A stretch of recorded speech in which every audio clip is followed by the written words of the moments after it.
மாசம் வந்து எனக்கு 20 கோடி பிசினஸ் ஆகுதோ இல்லையோ 15 கோடி சாலரி போகணும், 5 கோடி கரண்ட் பில் கட்டணும், வாடகை கொடுக்கணும் 5 கோடி, 25 தனியா எடுத்து வைக்கணும். கையில இருந்தெல்லாம் காலி ஆயிடுச்சு. பேண்டமிக்ல எவ்வளவு ஒரு சேலஞ்சிங். எல்லாம் தூங்குவாங்க, எங்க வீட்டுல எல்லாரும் தூங்குவாங்க, நான் தூங்காம யோசிச்சேன் நம்ம அப்பா 33 லட்சம் தானே கொடுத்தாரு, செம்ம நம்ம சொத்து மதிப்பு எவ்வளவு இருக்கு.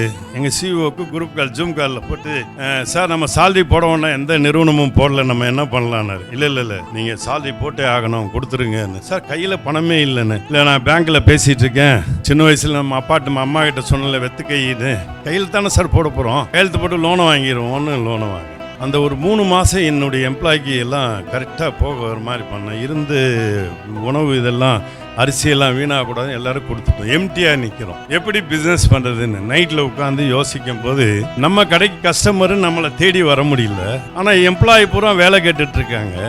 நம்ம வந்து ஒரு நாளைக்கு 55,000 லிட்டர் பால் வரும், வெஜிடபிள்ஸ் வந்துடும், நாங்கள் அதெல்லாம் பிஸ்னஸ் பண்ணிட்டு இருக்கோம். இதெல்லாம் செலவு பண்ண முடியல. அப்புறம் நைட்டில் வந்து அடுத்த நாள் சிஓட்ட இன்னைக்கு ஜூம் கால் மீட்டிங்கு, முக்கியமான மேனேஜர், பெரிய பெரிய அப்பார்ட்மெண்ட்ஸ் எங்கே இருக்கோ அவங்களெல்லாம் லைனில் எடுங்க, 11 மணிக்கு மீட்டிங்கு. அந்த ஹோல் நைட்டு தூங்காமல் டிசைன் பண்ண. அப்புறம் தம்பி நம்ம ஏன் வந்து கஸ்டமரை வர வைக்கணும், நீங்க எல்லாம் போய் கஸ்டமரை தேடுங்க, எல்லாருக்கும் இவ்வளவு பெர்சன்டேஜ், இந்த அபார்ட்மெண்ட்ல இருக்கவங்களுக்கு எல்லாம் அந்த செக்ரட்டரி இவங்களுக்கு எல்லாம் இவ்வளவு டிஸ்கவுண்ட் கொடுத்துரு, வந்து தோத்துருங்க, நீங்க கையில இருந்து லூஸ் பண்ணுங்க. இப்ப காய்கறி வாங்குறதுக்கு வெளியே போக முடியல, பால் வாங்க முடியல, இட்லி மாவு வாங்க முடியல, எதுவுமே வாங்க முடியல, ஸ்நாக்ஸ் வீட்டில் உட்காந்து திங்க முடியல, போய் கொடுக்க ஆரம்பிச்சோம். ஒவ்வொரு பிரான்ச்லையும் நடக்கிற சேல்ஸை விட பல மடங்கு ஆயிடுச்சு. எங்க சிஓ எப்படி சார் யோசிச்சிங்க? இல்லை அதை கொஞ்சம் மண்டபத்தில் வாடகைக்கு வாங்கினோம் சார். இந்த மாதிரி கஷ்டம் வரும்போது, பிரச்சனைகள் வரும்போது நம்ம நல்லா உட்காந்து என்ன பண்ணோம், பி காம், ஃபோக்கஸ். அந்த 2 வார்த்தை என் டேபிளில் எழுதி வச்சிருப்பேன். அமைதியாக, உறுதியாக நம்ம எதை யோசித்தாலும் கண்டிப்பாக வரலாம். அது மாதிரி தான் கோவிலில் நாங்கள் ஜெயித்தோம்.